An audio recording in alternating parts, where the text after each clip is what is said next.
अब क्या बताते हैं, जैसे प्रसंग ये चला है कि आप जी इस परमात्मा के शरण में आए हो और आप कुछ धर्म पुण्य भी करते हो, क्योंकि हर तरह से ज्ञान दिया जाता है।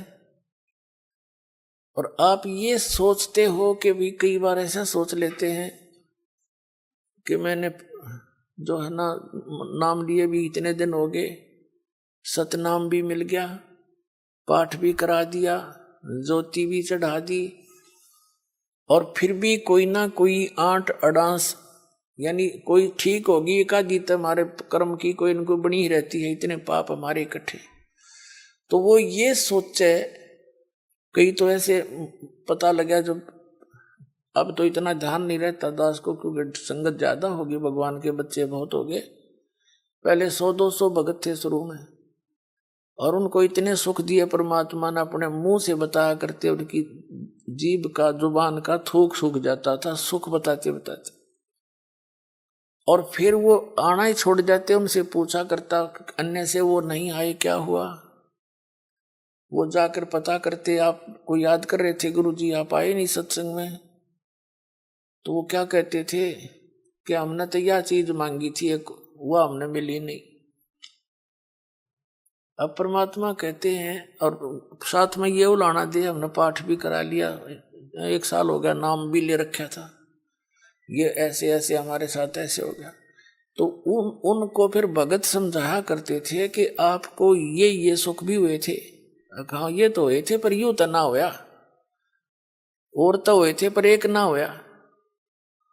अब कहने का भाव ये पुण्यात्माओं, ये भी ज्ञान की कमी के कारण मार खा जी।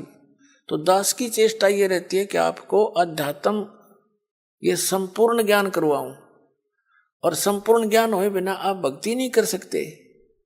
कबीर साहब कहते हैं ज्ञान संपूर्ण होया नहीं, और अर्धा नहीं छदाया छदावे, और देखा देखी भक्ति का यो रंग नहीं चढ़ ठहरावे। तो जब तक आपके हृदय में जख्म नहीं हो जाएगा कि स्थान के अतिरिक्त कितने ठिकाना नहीं है, और इस भक्ति इस भगवान ऐसा भगवान नहीं, ऐसा ज्ञान नहीं, और यहाँ भी कोई थोड़ी बहुत ठूठा है तो यह होने दे फिर इसने। इसका कारण क्या है कि जैसे इस तरह के अनजान व्यक्ति कह ही देते हैं, ये भी कर दिया जी, ऐसा हो गया जी, ऐसा नहीं हुआ मुझे। तो सुख एक विचार करने की बात है। सर्दी के अंदर, सर्दियों के अंदर आप दिसंबर जनवरी के महीने में आपने स्वेटर पहन रखी है, जर्सी पहन रखी है, और फिर भी सर्दी लग रही है आपको, तो उसका क्या विकल्प है? क्या समझदार व्यक्ति होगा, क्या वो उस जर्सी ने भी उतार कर धर देगा? अगर मुझे ठंड भी लग रही है, मैंने जर्सी भी पहन रखी है। इस नाम को छोड़ना, इससे दूर होना, इस बहाने कि इतना कुछ कर दिया थोड़ा, वो फिर भी काम नहीं बन पा रहा, यानी कुछ हानि है। तो पुण्यात्माओं, जितना वो जर्सी का काम था, इतना प्रोटेक्शन वह आपका कर रही थी, अरे इसने उतार देगा तो नमूनिया होगा, होता के शांत के समझदारी करोगे। यानी जितना भजन भक्ति सुमरण आपने किया है, उतना प्रोटेक्शन आपको प्राप्त है। लेकिन सर्दी ज्यादा है, काना के हाथों के लग रही है, तो यह लागण दे, या आपका नमूनिया नहीं कर सकती जब जर्सी ना उतारोगे तो, और ये चली जाएगी तो महीने 2 महीने में। तो कहने का भाव ये है, जितनी भक्ति धर्म धन दान आप कर रहे हो, ये उतना ही आपका प्रोटेक्शन होता जा रहा है।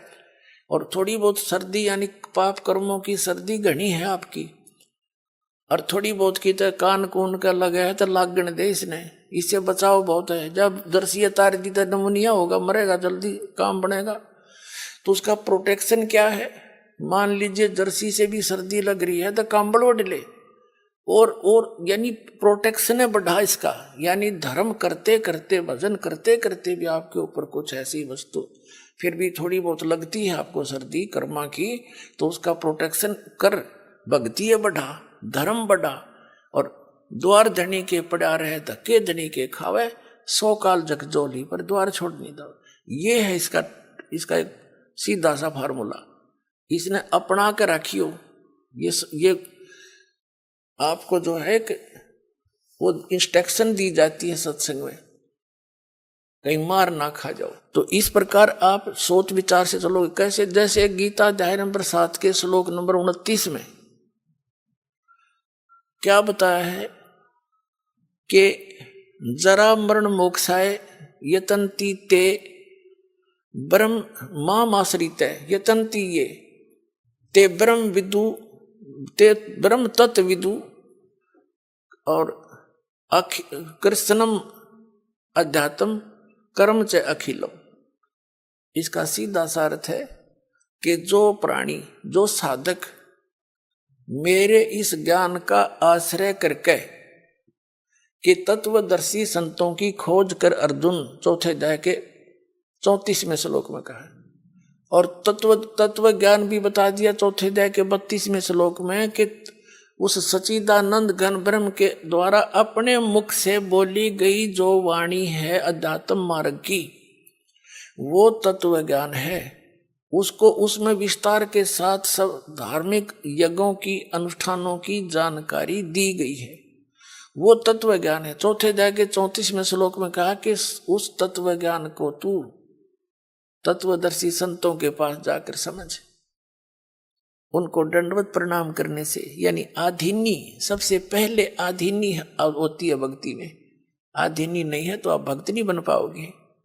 जैसे लड़का, जैसे कोई बच्चा मिलिट्री में भर्ती हो गया तो वहां पर उसको सारे गुर सिखाए जाएंगे युद्ध करने के, आपत्ति में कैसे अपना बचाव करना है, उसके सारे पिट्ठू पैठू लगा के उनकी रिहर्सल कराई जाती है और लंबे पेट पलनियां चलाई जाती हैं कौड़ियों के ऊपर काफी दूर तक, ताकि संघर्ष करने के योग्य हो जा। और वो बच्चा आके वहां करे नहीं उन क्रियाओं को, तो उनको कौन रखेगा वहां फौज में? बाहर फेंक देंगे। तो यहां आप आए हो, हमने काल के साथ युद्ध करना है, यानी इस अज्ञान के साथ भी और काल के साथ भी। उससे बचने के लिए ये हमारे फॉर्मूले, दंडवत प्रणाम करे, आदि नहीं रहे, बुराई छोड़ दे। तो इन नैना नहीं करेगा तो फिर वो फौजी किसा, फिर वो भगत कैसा? तो आप जी को यहाँ रिहर्सल कराई जाती है। जब आप सतलोक जाओगे ना, या काम आओगे आपके। अब आज जैसा भाव आपका इस दास के प्रति है, आपके शरीर छोड़ने के बाद भी वैसा ही रहेगा। स्वभाव तो अंतः सूक्ष्म शरीर में होता है। ये ऊपर का कवर कांचली यहीं रह जाएगी, जैसे सर्प कांचली छोड़ जाता है, ये तो ऐसी छोड़ जाओगे आप। अंदर है ओरिजिनल वस्तु, वो शरीर भी और है। उस शरीर को, जो इसके अंदर शरीर है, इस भक्ति से उसको चार्ज किया जाता है और फिर वो है आपका असली शरीर। कब तक? जब तक सतलोक नहीं जाओगे तो वो शरीर है आपका, वो काम देगा, उसमें भक्ति संग्रहित है। फिर जहां जहां हम जाते जाएंगे उसी स्तर के उस शरीर में, जैसे इस पहले द्वार को हम 10वें द्वार को पार करेंगे तो उसके बाद हमारा दूसरा शरीर ऊपर का एक कवर और उतर जाएगा। उसके बाद हम 11वें द्वार को पार करेंगे काल के लोक में, तो वहां एक शरीर का एक आवरण और उतर जाएगा। उस नीचे वाले में दूसरे मंत्र की चार्जिंग रहेगी। फिर हम उससे जाकर के 12वें द्वार को पार करेंगे, तब वो दूसरे मंत्र वाला जो कवर जिससे चार्ज है वो भी वहां भक्ति वहीं रह जाएगी।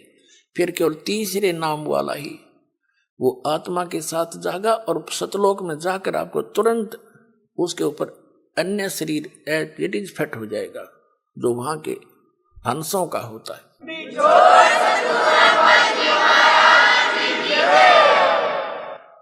तो यहाँ क्या बताया है? परमात्मा पाने के लिए हमने फार्मूले जो गुरु बता रखे हैं भगवान ने, उनको अपना के चलना पड़ेगा।